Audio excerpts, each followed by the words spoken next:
जिंकता येतात हे अधोरेखित करतोय लाल सिंग चड्डा हा चित्रपट।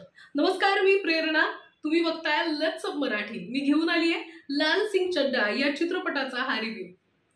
फॉरेस्ट गंप या पुस्तकावर आधारित फॉरेस्ट गंप हा चित्रपट आला, ज्याच्यात हॉलिवूड स्टार टॉम हँक्स झळकला आणि त्याच चित्रपटावर आधारित हिंदी रिमेक लाल सिंग चड्डा, ज्याच्यात मुख्य भूमिका साकारतोय आमिर खान।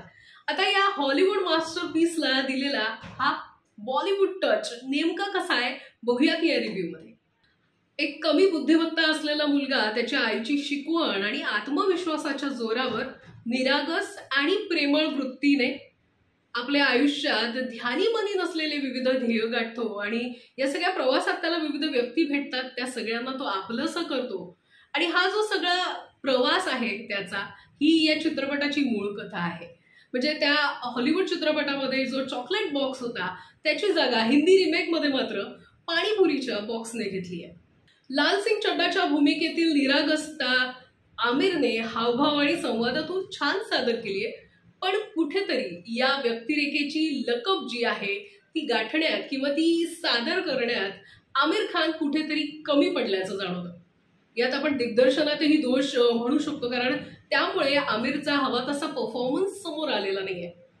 असं जरी असलं तरी लाल सिंग चड्डाच्या भूमिकेत किंवा आमिरच्या रूपातील लाल सिंग चड्डा जो आहे तो मन जिंकतो। करीना कपूर खान रूपाच्या भूमिकेत छान वाटते, तिचा स्क्रीन प्रेझेन्स असेल तो प्रभावी वाटतोय, तर दुसरीकडे मानव विज, मोना सिंग यांच्याही भूमिका छान झाल्या। मात्र लाल सिंग चड्डाचा जो मित्र दाखवलाय बाला, त्याच्या भूमिकेमधील नागा चैतन्य जो साकारतोय त्याचं काम मात्र खटकतंय। लाल सिंग चड्डा आणि रूपाची अनोखी प्रेम कहाणी मात्र भावुक करणारी आहे।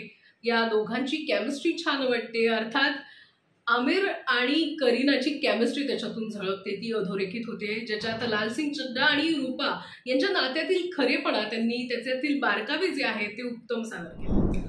अद्वैत चंदन यांचं दिग्दर्शन, अतुल कुलकर्णी यांचं लेखन आहे। दिग्दर्शनाच्या बाबतीत हा चित्रपट कमकुवत वाटतो। चित्रपटातील अनेक प्रसंग असतील, संवाद असतील, ते आणखी खुलले असते तर मजा आली असती असं वाटतं। चित्रपटाचा पूर्वार्ध जो आहे तो काही ठिकाणी कंटाळवाणा वाटतो, धीम्या गतीने जातो, मात्र उत्तरार्ध खिळवून ठेवणारा आहे आणि लक्ष वेधी ठरतोय। टॉम हँक्सच्या फॉरेस्ट गंप सोबत या चित्रपटाची तुलना न केलेलीच बरी, कारण चित्रपटाची कथा, त्याचा आत्मा जरी त्या चित्रपटातून आला असला तरी यंदा हिंदी रिमेक मध्ये त्याचं स्वरूप बदललेलं आहे। त्यामुळे कुठेही हा चित्रपट पाहत असताना त्या चित्रपटाचा विचार केला नाही तरच लाल सिंग चड्डा हा चित्रपट जो आहे या चित्रपटाचा आनंद आपण लुटू शकतो। संपूर्णपणे सांगायचं झालं तर हा चित्रपट रंजक आहे, पण कुठेतरी शेवटपर्यंत हा चित्रपट आणखी छान होऊ शकला असता असं जाणवतं। लेट्स अप मराठी या चित्रपटाला देत आहेत 2.5 स्टार्स।